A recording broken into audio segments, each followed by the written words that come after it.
روایت ہے امام موسیٰ کاظم علیہ السلام، اللہم صلی علی محمد وعلی محمد۔ روایت میں امام نے فرمایا تین قسم کے گروہ میدان معاشر میں اللہ کی رحمت کے سائے میں ہوں گے، اور کوئی بھی نہیں ہو۔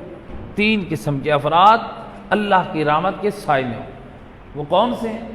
کہا کہ پہلے وہ لوگ جو معاشرے میں جس مسلمان جوان کو شادی کی ضرورت ہے اور اس کے لیے اسباب مہیا کرنا، یعنی اگر آپ کسی کا رشتہ کروا سکتے ہیں یا آپ مخیر حضرات ہیں، آپ ان کی مدد کر کے اس کی شادی کروا سکتے ہیں تو یہ بہت بڑا اجر و ثواب۔ لیکن افسوس کے ساتھ کہ آج لوگوں نے اس کو بھی جو ہے بزنس بنا لیا ہے، میرج سینٹر بنا کے اور لوگوں سے ہزاروں روپے 10,000 20,000 50,000 روپے رشتہ کروانے کے لیے۔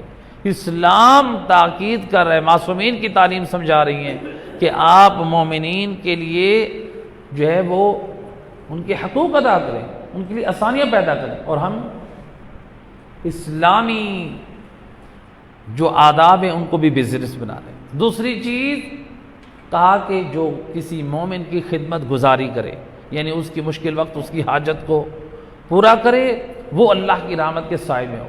تیسرا، جو کسی مسلمان بھائی کے راز کو راز رکھے، اس کو ظاہر نہ کرے۔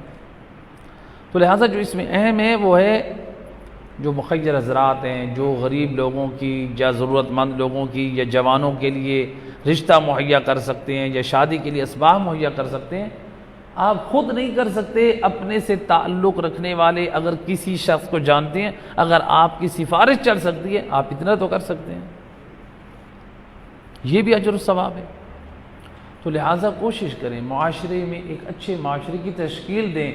صرف معاشرے میں ہم یہ کہیں کہ ہمارے علاقے میں امام بارگاہ بنانا ہے، ہم وہ بنا لیں، ہمارے علاقے میں مسجد کی ضرورت ہے، ہمارے علاقے میں فلاں چیز کی ضرورت ہے۔ بے شک یہ مراکز دینیہ، ان سے بھی پیغام ہدایت پہنچنا ہے، ان کا ہونا بھی ضروری ہے، کیونکہ جب تک مرکز نہیں ہوگا پیغام ہدایت نہیں ہوگا۔ لیکن ایسا نہ ہو کہ ہمارے علاقے میں ایک اور ضرورت اس سے بھی بڑھ کر ہو، مثلا ایک مخیر حضرات ہوں، اگر وہ شادیاں کرا دیں لیکن ہمارے علاقے میں غریب گھرانے کی بچیاں بیچاری بیٹھی ہیں، جوان ہیں، بے راہ روی کا شکار ہو رہے ہیں، حرام میں مبتلا ہو رہے ہیں، جنس پرستی میں مبتلا ہو رہے ہیں، یہ قیامت والے دن ہم سے پوچھا جائے۔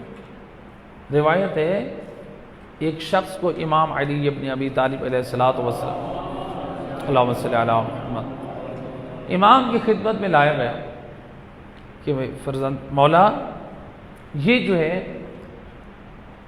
جنسی خواہش کو پورا کر رہا تھا۔ اب دیکھیں روایت کے جملہ، یعنی شادی اس کے اوپر واجب ہو چکی ہے، لیکن روایت میں ملتا ہے کہ امام علیہ السلام نے اس کے ہاتھ پہ ضربیں ماری، یہ کسی سے مروائیں کہ اس کا ہاتھ سرخ ہو گیا، اور جملہ فرمایا ملعون من انکح بکف، ملعون ہے، لعنتی ہے وہ شخص مجھ علی کی نگاہ میں جو اپنے ہاتھ کے ذریعے سے اپنی جنسی خواہش کو پورا کرے۔